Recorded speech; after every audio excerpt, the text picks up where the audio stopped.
Video आपने देखा? लालू यादव कह रहे हैं कि उठा के पटक देंगे किसको? नरेंद्र मोदी को, देश के प्रधानमंत्री को, चुने हुए प्रतिनिधि को एक ईमानदार ही कहेंगे, इसलिए कि लालू यादव की संपत्ति के कोने के बराबर भी नरेंद्र मोदी की संपत्ति नहीं है आज के डेट में, वर्तमान परिवेश में। मैंने लालू यादव के सबसे कम संपत्ति का मालिक होगा इनके परिवार में, उससे भी कम संपत्ति है। अब अंदाज़ा लगाए, इसलिए कह रहा हूँ, मेरा कोई पैरवी नहीं है, मेरे पास सबूत है। आप जाके हमारी हर एक बात को जाके गूगल पे सर्च कर सकते हैं।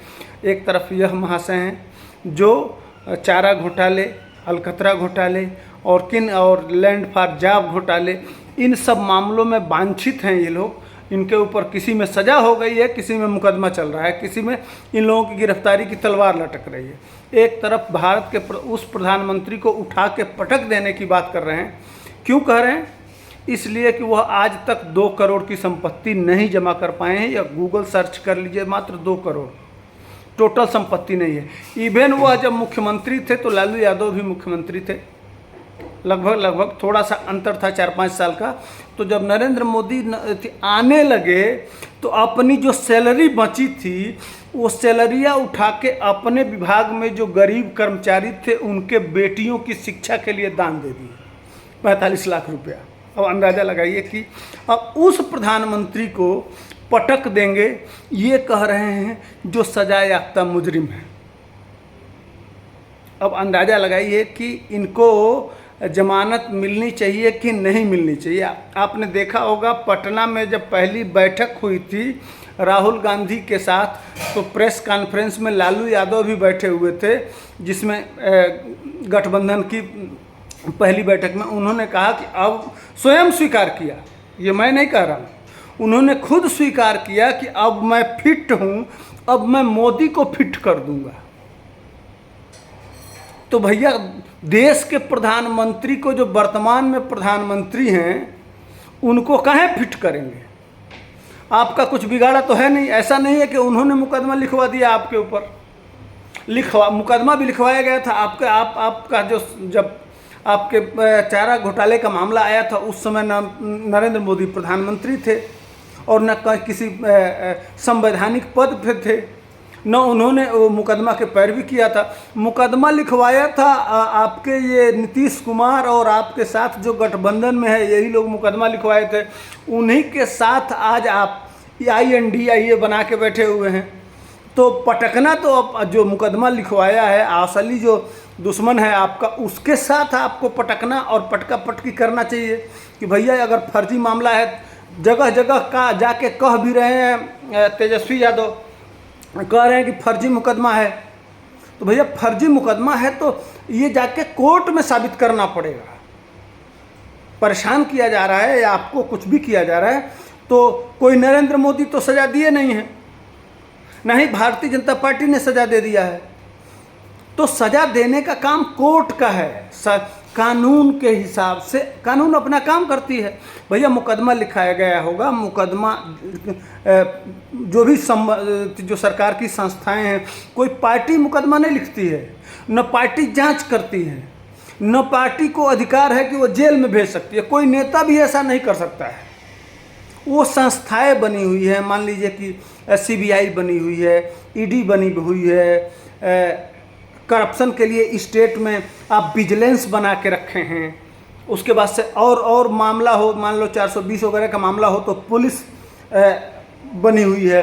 यह सब संस्थाएं बनी हैं कि भारत सरकार, प्रदेश सरकार या भारत का कोई नागरिक अगर कोई कानून का उल्लंघन करता है तो यह विभाग जांच करते हैं और जांच करके कोर्ट के सामने प्रस्तुत करते हैं कि इस आदमी के विरुद्ध यह सबूत है, इनको जेल में भेजा जाए। अगर कोर्ट को लगता है कि नहीं यह सबूत पर्याप्त नहीं है तो या तो जमानत दे देता है, नहीं तो छोड़ देता है, और अगर सबूत मिलता है तो उसको जेल भेज देता है।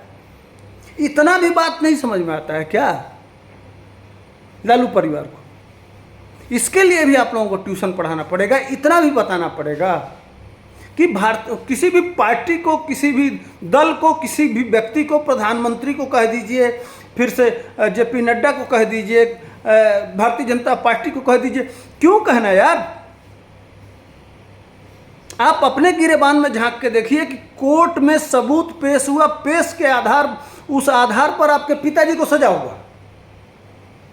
लड़ना आपको कोर्ट से चाहिए, सबूत से लड़ना चाहिए कि नहीं यह सबूत फर्जी है। लेकिन कोर्ट के सामने भी आईना होता है, उसका संविधान, कानून की किताब है, उसमें वो देखता है कि क्या यह सबूत सही है कि नहीं है। तो कहीं ना कहीं ट्रेजरी से आपके पिताजी उस समय पैसा निकाले हैं, इसके सबूत मिले हैं, इसी आधार पर सज़ा मिली है साहब। तो अगर सज़ा मिली है तो सज़ा तो आपको काटना पड़ेगा, और सज़ा काटना पड़ेगा तो इसमें दिक्कत क्या है। अब सज़ा काटने के लिए अगर सरकार मांग कर रही है कि आप स्वस्थ हैं, आपको जेल में रहना चाहिए, तो इसमें गुनाह क्या है। आपको माने बाहर रहें, आप मोदी से लड़ें, उनको उठा के पटक दें, उनको फिट कर दें, उनको ठीक कर दें, इसके लिए लालू यादव को बाहर रहना चाहिए। माने उनको सज़ा नहीं काटना चाहिए। जो 900 करोड़ रुपए का आम गरीब जनता का पैसा जो बिहार से लूटा गया, उस पर कोई कार्रवाई नहीं होनी चाहिए। आपके ऊपर इसलिए कार्रवाई नहीं होनी चाहिए कि आप कानून, संविधान, लोकतंत्र से ऊपर हैं। यही ना हुआ, आपके लिए अलग व्यवस्था होना चाहिए। आप इस देश, संविधान और लोकतंत्र से ऊपर हैं। आपके ऊपर न कोई कानून लागू होना चाहिए, न संविधान लागू होना चाहिए, न ये व्यवस्था लागू होना चाहिए। इसलिए कि आपके पिताजी एक बार मुख्यमंत्री रहे हैं, आपकी माताजी मुख्यमंत्री रही हैं, आप उप मुख्यमंत्री हैं, तो आपके ऊपर कानून नहीं लागू होना चाहिए। यही ना आपके कहने का, आप लोगों के कहने का मतलब तो यही है कि आपके ऊपर ना सुप्रीम कोर्ट, सब कुछ आपके हिसाब से सब कुछ फर्जी है। बाकी कोर्ट भी फर्जी है, वो भी गलत कर रहा है, वो भी बिका हुआ है, CBI बिका हुआ है, सब बिके हुए हैं। बस आप लोग ईमानदार हैं, इसलिए कि 160 करोड़ रुपए का सिर्फ तेजस्वी यादव का बंगला है, कम से कम आपकी बहनों की संपत्ति है, मॉल है, पूरा पब्लिक डोमेन, आपके पास कंपनी, आप लोग, आपके परिवार में कंपनी भी है। तो कितना कितना क्या है वो तो जांच का विषय है, जांच चल रहा है, वो सरकार बताएगी और एजेंसियां बता ही रही हैं और बता रही हैं देश को, तो उस हिसाब से वो अपना कानूनी कार्रवाई करेंगे। लेकिन आपके पिताजी की सज़ा पूरा कैसे होगा, उसके लिए तो जेल जाना चाहिए कि नहीं जाना चाहिए, आप खुद कहिए। आपको तो कानून और संविधान की इज्जत बचाने के लिए कहना चाहिए कि नहीं पिताजी अगर मेरे दोषी हैं संविधान के हिसाब से, कोर्ट के हिसाब से, तो इनको अपनी सज़ा पूरी करनी चाहिए। अब यह स्वस्थ हो गए हैं, इनका इलाज हो चुका है, अब फिट हैं, इनको भेजा जा सकता है जेल में, बाकी लड़ाई हम लड़ लेंगे। ये होता है एक स्वस्थ भारत के नागरिक का। लेकिन आप गाली दे रहे हैं, आपके पिताजी गाली दे रहे हैं, पूरा बैठक चल रहा है, पूरा उस प्रधानमंत्री को उखाड़ के।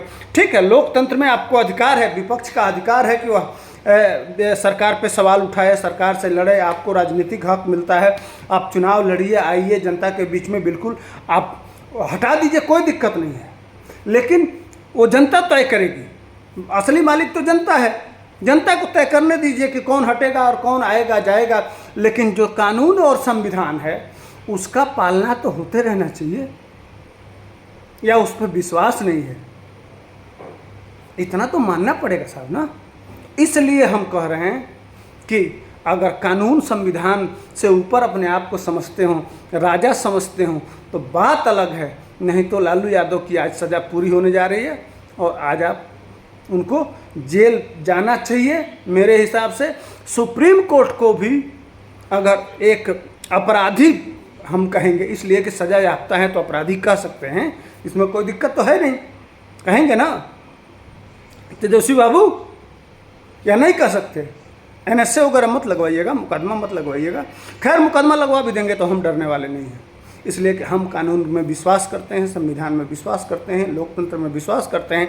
अगर मेरे बातों में सच्चाई होगी तो कोर्ट फैसला करेगा, हमें विश्वास है। आपको विश्वास ना हो तो आपकी मर्जी, इसलिए कि आप नेता हैं, आपके पास दो चम्मच है ना, एक M एक Y, दरी बिछाने के ही काम करेंगे। कल मैं देख रहा था, उस पर एक वीडियो बनाऊंगा मैं, आज तेज प्रताप किस तरह से अपने कार्यकर्ताओं के साथ क्या कर रहे हैं, वो आप वीडियो देखे भी होंगे, उस पर मैं बात करूंगा। तब तक इसलिए मैं बोल दिया कि लालू यादव की आज सज़ा होने जा रही है, जो इनके कृतित्व हैं, बैडमिंटन खेलते हुए,